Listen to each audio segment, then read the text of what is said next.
Okay. You guys go ahead. You don't have. You might want to take off your gloves for this. I don't know. Hi, my name is Sylvia Albro. I'm the paper conservator at the Phillips collection, and I've been working on a very challenging project, which is the mounting of a 10-panel print by the artist Howard Hodgkin. It's really a challenge to think of how a 4-foot by 8-foot series of prints, 10 prints together, can hang in the gallery as one. So we did a lot of brainstorming, and we researched the materials that were available in the right sizes and qualities, and we came up with a system that we think is going to work. We're beginning with Howard Hodgkin's As Time Goes By, Part 2. This is one of the blueprints in a series of 10. Diana Van Wagner and Juan Theodore are helping me with this project, and it really is a 3-person project because of the dimensions of this artwork. If you look closely, there's part that's hand-painted, which is this lovely blue here, but all of these colors are actually made from an etched plate. And so many different plates were necessary for doing so many different colors. So right now what we're going to do is flip over the print so we can read the code on the back. Each print is numbered A, B, C, D, and E, and that tells us where in the position of 5 this particular print is, which says C4. That tells us that it is the 4th edition of this print and print C. So that's the 3rd print in the series. Okay, now that we know which print we're working with, we've selected the correct panel that it's going to go on, and that has a particular dimension. It's got a cleat on the back, which is where it's going to hang ultimately on the wall, and these are bumpers to keep it hanging flush when it is installed. And this is a very lightweight paper cardboard called Tycor, which is great because it's easy to handle and it's made of acid-free material with a honeycomb interior. So now we're going to just bring the panel into the studio. There we go. Now we're going to trim the panel to be slightly smaller than the size of the print, because the artist's desire was for the print to be free-floating in the gallery with no glazing. And so the mount can't show in the gallery. We have to trim it a little bit further than the size that it currently is. You can see the raw edge of the panel showing the acid-free board honeycomb inside. And we're going to be covering it now with a piece of linen tape to make it a nice, smooth, and neat edge. So what you do see from the side will be very discreet. Let's go get the print and bring it in. Okay. Yep.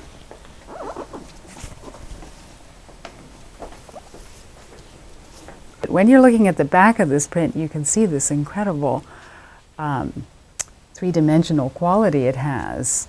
Not all etchings have this kind of embossing, but this is a signature of Hodgkin's prints because he uses this procedure called carborundum. The paper is made from cotton.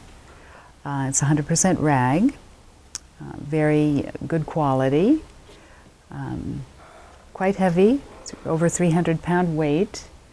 So this sheet of paper actually weighs about 12 pounds. This is a center panel, so what we're aiming for is a 1/4 of an inch protrusion on each side of the print. And it has to be perfectly even, because that's going to make a big difference for hanging it on the wall. We just make a very light pencil mark on the artwork so that we know where to position our hinges. Now the paper we're using for the hinges is this very beautiful Korean paper, and this paper has to be cut with a water brush so that it's a soft transition from the hinge to the artwork. In our mounting procedures, we're using a wheat starch paste, which is Japanese, called Zen Shofu. We're using this ginger bowl to mix the adhesive after it's been strained. It's cooked and strained. Bone folders are also a Japanese tool that we're using to make sure that the hinges are in good contact with the print.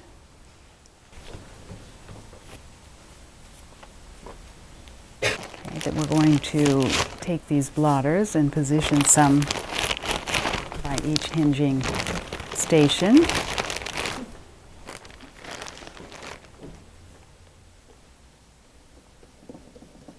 Paste it. And then I usually wave it a little bit to get off some of the humidity. And here, this is the top edge. So we've got that. And position a fresh blotter with a piece of card and then a weight.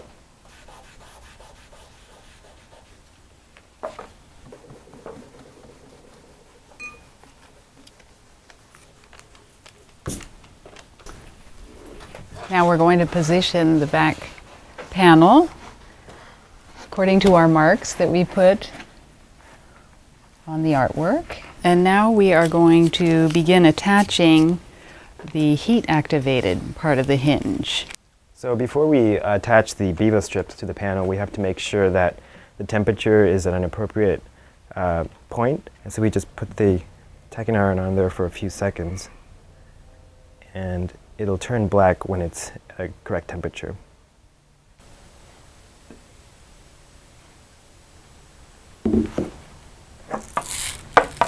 Okay, now let's see if our hinges have stuck. We think so.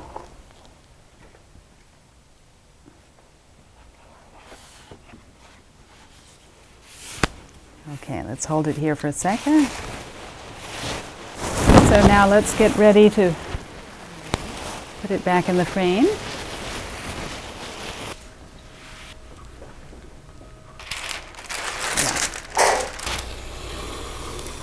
Yeah, we just want to keep the glassine stretched taut so it's not touching the print.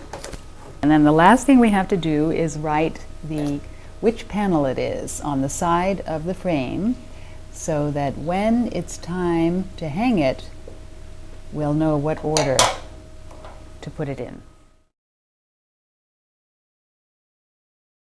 I'm Lily Steele. I'm head of conservation at the Phillips collection.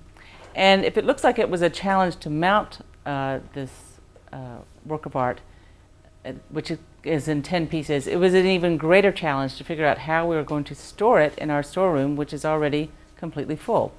So what we came up with was a system. You can see they're mounted into these storage frames and then hung vertically. We managed in the end to figure out a way to store 3,200 square feet of print in a space that measures 10 feet by 2.5 feet by 5 feet, which was a great accomplishment and a very ingenious design. And it's now very safely and compactly stored in our storeroom, ready to be taken off the wall in its mounting frame to be installed in the galleries.